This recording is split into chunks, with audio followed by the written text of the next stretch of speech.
तुम्हारा सिलेक्शन तुम्हारे अलावा कोई नहीं करा सकता। लेक्चर देखो नोट्स बनाओ, लेक्चर देखो नोट्स बनाओ, इस तरीके से सिलेबस कंप्लीट करो, बिल्कुल भी नहीं। सो इस तरीके से तुम्हें अपना शेड्यूल डिवाइड करना होगा बिटवीन द 11th। ऐसा नहीं कि पहले पूरी 11th खत्म हो जाएगा फिर 12th स्टार्ट करोगे, इसमें बहुत देर हो जाएगी। अभी बहुत सारे स्टूडेंट ने 12th का एग्जाम दिया है एंड सिंस वो नीट 2024 के लिए बहुत सीरियसली प्रिपेयर नहीं कर रहे थे, तो they are basically targeting the NEET 2025। इसमें एक मेजर प्रॉब्लम ये है कि आपके पास सिर्फ एक ही साल है एंड एक साल में 2 साल का सिलेबस मास्टर करना एक कॉम्पिटिटिव लेवल पे, नीट के लेवल पे, this is not going to be easy. But आज की इसी वीडियो में हम डिस्कस करेंगे कि किस तरीके से आप एज अ ड्रॉपर होकर भी किस तरीके से नीट 2025 में अच्छा परफॉर्म कर सकते हो, यानी क्या आपका मंथली प्लान होना चाहिए जिसके अकॉर्डिंग आपको चलना चाहिए। बिकॉज मैं नहीं चाहता कि आपके साथ ऐसा हो कि आप लेट स्टार्ट करो, तो आप जितनी जल्दी स्टार्ट कर सकते हो अपनी नीट की प्रिपरेशन को उतनी जल्दी स्टार्ट करो। So without further delay let's get started. Hello everybody, this is me Deepak Sahu, a second year MBBS student in AIIMS New Delhi, and I secured All India Rank 5 in NEET 2021 and my score was 715 out of 720 basically. So now देखो, before starting the video मैं तुमसे एक सबसे important चीज़ मैं तुम्हें बताना चाहता हूँ, the most important lesson which I would like to tell. देखो, एक साल में 2 साल का सिलेबस कवर करना is not easy but it is possible and काफ़ी लोग करते हैं, हर कोई करता है बेसिकली, एंड बहुत सारे लोग जिनका 11 बेस्ड हो जाता है वो भी ऐसा ही करते हैं। तो इट इज़ पॉसिबल एंड इसमें रैंक लाना एंड टॉप करना, क्रैक करना सब कुछ पॉसिबल है। तो ऐसा तो बिल्कुल मत सोचो कि मैं लेट स्टार्ट किया, मुझे 2 साल और चाहिए, मैं नीट 2026 ही सीरियसली दूंगा। नहीं, सीरियसली अभी अपनी प्रिपरेशन स्टार्ट करो। The most important thing which is required in yourself is seriousness. Yes, seriousness, or you can say another thing that is dedication. Yes, dedication. देखो, तुम्हारा सिलेक्शन तुम्हारे अलावा कोई नहीं करा सकता। तुमको क्या लगता है कि जो टॉपर्स प्रोड्यूस होते हैं किसी भी कोचिंग से, वो कोचिंग प्रोड्यूस करे? नहीं, वो स्टूडेंट की खुद की मेहनत होती है मोस्ट ऑफ द टाइम, मतलब मोस्ट ऑफ द परसेंटेज वो स्टूडेंट की खुद की मेहनत होती है। सो ओनली यू कैन, तुम ही अपना सिलेक्शन करा सकते हो, तुम ही खुद को टॉप करा सकते हो। ये चीज़ जिस दिन तुम्हें समझ आ जाएगी ना, और जिस दिन तुम्हें रियलाइज़ हो जाएगा कि मैं ही हूँ जो अपना सिलेक्शन करा सकता है, मैं ही हूँ जो अपना नीट क्रैक करा सकता है। कोई भी कोचिंग, तुम चाहे कितनी ही अच्छे किसी भी कोचिंग के बैच में चले जाओ, तुम्हें लग रहा है कि उस बैच में चला गया तो मेरा सिलेक्शन हो जाएगा, या फिर यहाँ चला गया तो मेरा सिलेक्शन हो जाएगा, ऐसा नहीं है। तुम ही खुद के सिलेक्टर हो। अगर हम ओवरऑल देखें अपनी नीट प्रिपरेशन को, तो पूरी की पूरी नीट प्रिपरेशन 2 पार्ट में डिवाइड की जा सकती है। एक होता है सिलेबस कंप्लीशन का फेज, एक होता है मॉक टेस्ट एंड रिवीजन का फेज। अभी तुम्हारा सिलेबस कंप्लीशन का फेज चल रहा है, वो कब तक चलता रहेगा? जनवरी एंड फेब तक। दिस इज योर टारगेट कि तुम्हें जनवरी एंड फेब तक अपना सिलेबस किसी भी तरीके से कंप्लीट करना है, ताकि तुम्हारे पास मार्च एंड अप्रैल जो है वो तुम्हारे पास full syllabus mock test and revision के लिए बच जाए। ऐसा नहीं है कि रिवीजन पूरा का पूरा रिवीजन तुम इसी में करोगे, इसमें भी तुम्हें डेफिनेटली जब तक भी तुम्हें चीज़ों को रिवाइज करते हुए जाना पड़ेगा। ऐसा नहीं कि सिर्फ लास्ट में रिवीजन करेंगे, बीच में कुछ रिवाइज नहीं करना, बस लेक्चर देखो नोट्स बनाओ, लेक्चर देखो नोट्स बनाओ, इस तरीके से सिलेबस कंप्लीट करो, बिल्कुल भी नहीं। तुम्हें सिलेबस को कंप्लीट कैसे करना है वो मैं बताऊंगा। नाउ तुम्हारा एग्जाम सिंस मई 2025 को है। मेजर प्रॉब्लम जो तुम अभी फेस करोगे that is time management basically. इसका सॉल्यूशन जो मुझे लगता है, एक इज वन वे, बहुत सारे सॉल्यूशन है, बट जो सबसे अच्छा सॉल्यूशन मुझे लगता है दैट इज, तुम बायो में देखो बहुत ज़्यादा एक्सटर्नल असिस्टेंस की जरूरत नहीं है बेसिकली। मतलब ऐसा नहीं कि बायो में तुम्हें बहुत ज़्यादा टीचर्स की ही ज़रूरत है या फिर टीचर पढ़ाएंगे तभी पढ़ोगे, नहीं। तुम बस एनसीईआरटी लो, खुद से समझने की कोशिश करो, खुद से कर लो, जो टफ टॉपिक्स हैं उसके लेक्चर देख लो, सिंपल। सो बायो को अर्ली मॉर्निंग कवर अप करने की कोशिश करो, ताकि जो तुम्हारे पास पूरा दिन है वो तुम्हारे पास फिजिक्स और केमिस्ट्री के लिए बच जाए। यस, बिकॉज सबसे ज़्यादा जो तुम्हें परेशान करने वाला है वो बायो नहीं है, सबसे ज़्यादा तुम्हें परेशान करने वाला है वो है फिजिक्स और केमिस्ट्री का सिलेबस, जो बहुत वास्ट है और टफ है basically. That is why I am telling you कि अपना काफ़ी ज़्यादा हार्ड वर्क तुम्हें फिजिक्स एंड केमिस्ट्री भी करना होगा, एंड बायो में सिर्फ अर्ली मॉर्निंग करो and you are done. Now coming कि ऐसा नहीं है कि तुम सिर्फ लेक्चर देख रहे हो और नोट्स बना ले रहे हो और फिर नेक्स्ट लेक्चर की वीडियोस ऑन कर दी, दिस नेक्स्ट चैप्टर की वीडियोस ऑन कर दी, नेक्स्ट चैप्टर के लेक्चर्स देख रहे हैं। लेकिन नहीं, लेक्चर देखो, क्वेश्चन प्रैक्टिस करो और इसको 1-2 हफ्ते बाद फिर से उस चैप्टर को रिवाइज करो। This should be your approach. अगर तुम इस अप्रोच के साथ मेंटेन करके चलोगे ना धीरे धीरे, तभी जाके तुम लास्ट में अच्छा कर पाओगे। अदरवाइज कर लो सिलेबस तो तुम 4-5 महीनों में भी कर सकते हो, बस लेक्चर ही तो देखना है और क्या करना है। That is why planning is very important. So now coming to the monthly planning. Yes, अब हम तीनों सब्जेक्ट की, बायो की, फिजिक्स की, केमिस्ट्री की मंथली प्लानिंग को डिस्कस करेंगे, ताकि तुम्हें एक आइडिया लग जाए कि तुम्हें कब क्या पढ़ना है और कैसे, कब तक क्या कंप्लीट हो जाना चाहिए। मतलब it is like a deadline कि वहाँ तक तो ये कंप्लीट एटलीस्ट हो जाना चाहिए। Now coming to the bio, देखो बायो में अगर हम बात करें तो अप्रैल से अगर तुम प्रिपरेशन स्टार्ट कर रहे हो, बहुत सारे लोगों ने मार्च से स्टार्ट कर दी होगी, कुछ लोग लेट स्टार्ट करने वाले होंगे। सो अप्रैल से प्रिपरेशन अगर तुम स्टार्ट करते हो, सो अप्रैल मई में तुम यूनिट 1 करोगे, जो एनिमल किंगडम और प्लांट किंगडम और लिविंग वर्ल्ड बायोलॉजिकल क्लासिफिकेशन, वो जो यूनिट है that is the first unit, वो तुम बेसिकली अप्रैल में 2 महीनों में ईजिली खत्म कर सकते हो। यस, जून जुलाई में तुम नेक्स्ट यूनिट स्टार्ट करोगे, morphology of flowering plant, morphology of anatomy of flowering plant और स्ट्रक्चरल ऑर्गेनाइजेशन वाले वो जो 3 चैप्टर्स हैं वो तुम करोगे। एंड देन आफ्टर अगस्त एंड सितंबर में तुम सेल यूनिट, अगस्त में तुम बेसिकली जो सेल वाली यूनिट है जिसमें 3 चैप्टर्स आते हैं वो करोगे, और सितंबर में तुम फोटोसिंथेसिस रेस्पिरेशन करोगे। लेकिन इसके साथ साथ अगस्त एंड सितंबर में तुम्हें रिप्रोडक्शन वाला चैप्टर भी स्टार्ट करना होगा 12th का। Yes, this is very important कि ऐसा नहीं है कि 11th को लाइन से ख़त्म करते हैं, नहीं, यहाँ पे थोड़ा सा ट्विस्ट है। तुम जब सेल यूनिट कर रहे होगे, फोटोसिंथेसिस रेस्पिरेशन कर रहे होगे, साइड में तुम्हें 12th का भी पोर्शन स्टार्ट करना होगा, दैट इज़ रिप्रोडक्शन यूनिट भी तुम अगस्त एंड सितंबर में ही डिवाइड करके करोगे। इसमें बेसिकली 3 ही चैप्टर्स आते हैं तो तुम ईजिली कर सकते हो। Now coming to the October and November, तो अक्टूबर नवंबर में तुम ह्यूमन फिजियोलॉजी करोगे जो काफ़ी ज़्यादा इंपॉर्टेंट है, काफ़ी बड़ी है और काफ़ी ज़्यादा मार्क्स आते हैं, but the thing is that ये काफ़ी ईजी एंड इंटरेस्टिंग है। ह्यूमन फिजियोलॉजी में सबको बहुत इंटरेस्ट आता है, तुमने अपनी 11th 12th में भी इसको काफ़ी अच्छे से पढ़ा होगा डेफिनेटली, तो तुम ये करोगे। लेकिन इसके साथ साथ ह्यूमन फिजियोलॉजी तो चली रही है, साथ साथ में तुम्हें जेनेटिक्स एंड इवोल्यूशन करना पड़ेगा। ये तुम्हारे लिए काफ़ी इंपॉर्टेंट है बिकॉज जेनेटिक्स इवोल्यूशन थोड़े से टफ टॉपिक है, तो एक ईजी टॉपिक को टफ टॉपिक के साथ मिला के पढ़ोगे तो तुम्हें थोड़ा ईजी पड़ेगा। नाउ कमिंग टू दिसंबर जनवरी में जो ह्यूमन फिजियोलॉजी तुमने अक्टूबर नवंबर में स्टार्ट किया था, वो ऐसा तो है नहीं कि जब 2 महीनों में पूरा ह्यूमन फिजियो खत्म हो जाएगा, नहीं, तो ह्यूमन फिजियो यहाँ तक भी एक्सटेंडेड रहेगा। लेकिन दिसंबर में तुम हेल्थ, माइक्रोब्स और बायोटेक वाला पोर्शन भी देख रहे होगे, और जनवरी में तो बायोडाइवर्सिटी वाला जो लास्ट यूनिट है 12th का वो भी देख रहे होगे। सो इस तरीके से तुम्हारे जनवरी तक चीज़ें खत्म हो जाएंगी। एंड सिंस डेफिनेटली ऐसा तो होगा कि सब कुछ प्लानिंग के अकॉर्डिंग चलेगा, कुछ ना कुछ तो आउट ऑफ प्लान जाएगा, कुछ ना कुछ तो बैकलॉग रहेगा, तो ये चीज़ें एक्सटेंड होते होते फरवरी तक खिंच जाएंगी। This is my point. Okay, जैसा मैं हमेशा बताता हूँ कि सिलेबस कंप्लीशन के दौरान ऐसा नहीं कि सिर्फ लेक्चर देख रहे हो, नोट्स बना रहे हो, फिर अगले चैप्टर के लेक्चर ऑन कर लिए, वीडियो देखने लगे, फिर नोट्स बनाने लगे। You should practice well. NCERT के अच्छे क्वेश्चंस को प्रैक्टिस करो बिकॉज यही लास्ट में काम आने वाले हैं। And for practicing I always recommend you NCERT Abhyas batch.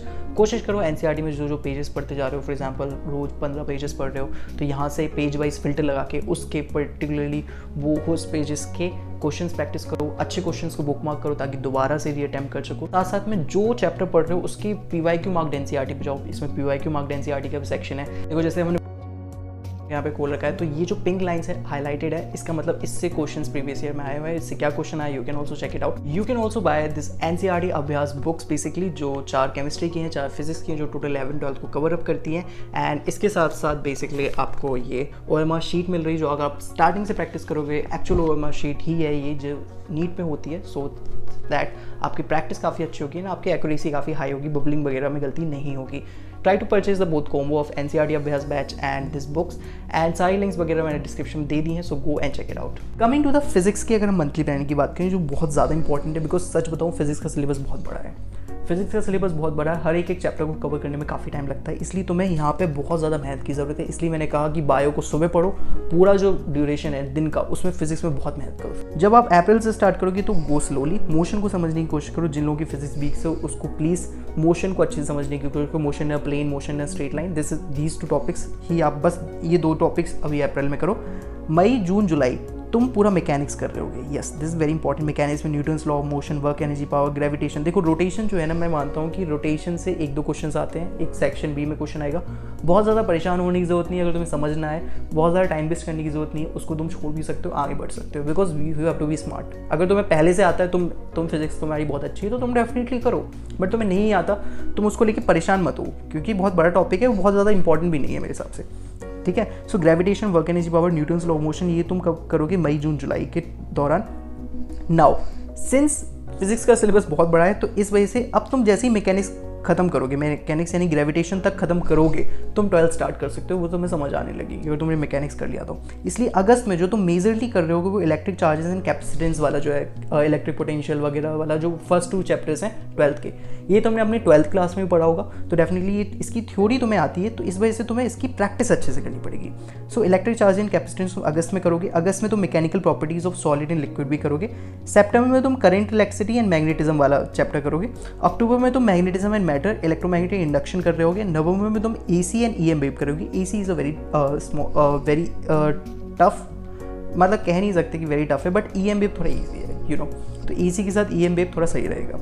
लेकिन इसके साथ साथ सितंबर अक्टूबर में तुम थर्मल फिजिक्स भी कर रहे होगे, जिसमें 3 चैप्टर्स आते हैं। एंड अक्टूबर नवंबर में मिला के तुम वेव्स कर रहे होगे, जिसमें 2 चैप्टर आते हैं, एक एसएचएम वाला आता है, मतलब ऑसिलेशन वेव, 2 चैप्टर्स हैं बेसिकली इसमें, एंड थर्मो में बेसिकली 3 चैप्टर्स हैं। सो इस तरीके से तुम्हें अपना शेड्यूल डिवाइड करना होगा बिटवीन द 11th। ऐसा नहीं कि पहले पूरी 11th खत्म होने जाएगा फिर 12th स्टार्ट करोगे, इसमें बहुत देर हो जाएगी। दिस इज वेरी इंपॉर्टेंट कि जैसे मैकेनिक्स खत्म हो तुम इलेक्ट्रोमैग्नेटिज्म स्टार्ट कर सकते हो, बिकॉज इलेक्ट्रोमैग्नेटिज्म और मैकेनिक्स बहुत दो बड़े बड़े पोर्शंस हैं बेसिकली फिजिक्स के, ठीक है। कमिंग टू दिसंबर में तुम ऑप्टिक्स कर रहे होगे एंड जनवरी में तुम मॉडर्न कर रहे होगे एंड फरवरी सिंस डेफिनेटली कुछ ना कुछ तो बैकलॉग रहेगा, तो जो कुछ भी बैकलॉग रहेगा वो तुम फरवरी में आके कंप्लीट कर रहे होगे बेसिकली। सो सिंस तुमने थ्योरी काफ़ी पढ़ ली है तो यहाँ पे सबसे ज़्यादा इंपॉर्टेंट आती है question practice. Yes, question practice करने की। अपने आप को प्रीवियस ईयर क्वेश्चन पेपर्स देखो कि प्रीवियस ईयर के क्वेश्चन पेपर किस लेवल तक गए, उस लेवल तक खुद को रीच करने की कोशिश करो, उससे बस एक लेवल तक और ऊपर पहुंचने की कोशिश करो। This is all you need. Coming to the chemistry monthly planning, तो chemistry is one of the very interesting subject. Now अगर तुम अप्रैल से स्टार्ट करते हो तो mole concept and atomic structure definitely start करोगे। अप्रैल मई में ये दोनों चैप्टर्स चल रहे होंगे। मई में तुम periodic table and chemical bonding start कर दोगे, जो कंपैरेटिवली ईजी रहेंगे मोल कॉन्सेप्ट और एटॉमिक स्ट्रक्चर्स के कंपैरिजन में, तो definitely periodic table chemical bonding थोड़ी ईजी रहेगी। नाउ जून एंड जुलाई में तुम थर्मल एंड इक्विलिब्रियम करोगे। ये थोड़े से टफ टॉपिक्स हैं तो यहाँ पे तुम्हें थोड़ी सी ज़्यादा मेहनत करनी पड़ेगी बिकॉज ये थोड़े से लंबे टॉपिक्स हैं। बट मैं तुम्हें एक इंटरेस्टिंग चीज़ बताता हूँ, थर्मोडायनेमिक्स और इक्विलिब्रियम में बहुत पेटेंटेड क्वेश्चंस आते हैं। मतलब ऐसा नहीं बहुत सारे टाइप के क्वेश्चन नहीं, एक फिक्स्ड पैटर्न के क्वेश्चन है वही बार बार रिपीट होते हैं। तो ऐसा नहीं कि बहुत ज़्यादा कॉम्प्लिकेटेड चीज़ें पढ़ने की जरूरत है, बहुत टफ क्वेश्चन प्रैक्टिस करने की जरूरत नहीं। तुम प्रीवियस ईयर की फिजिकल केमिस्ट्री के क्वेश्चन उठा के देख लो, तुम्हें रियलाइज होगा कि भाई इसमें तो न्यूमेरिकल आ ही नहीं रहे हैं यार, सच में न्यूमेरिकल्स नहीं आ रहे हैं। तो इस वजह से थ्योरी भी इन सब की पता होना बहुत ज़्यादा ज़रूरी है।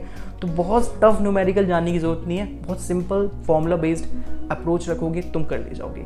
यही है स्मार्टनेस। यहाँ पे तुम्हें स्मार्टली गेम खेलना होगा कि किस टाइप के क्वेश्चन आ रहे हैं, तुम्हें उसके अकॉर्डिंग प्रिपेयर करना होगा। Okay, now coming to the August, since अभी तो हमने यहाँ पे किया, अगस्त में तुम अपना वो बेसिकली स्टार्ट कर सकते हो ऑर्गेनिक। यस, ऑर्गेनिक बहुत इंपॉर्टेंट पोर्शन है केमिस्ट्री का बेसिकली।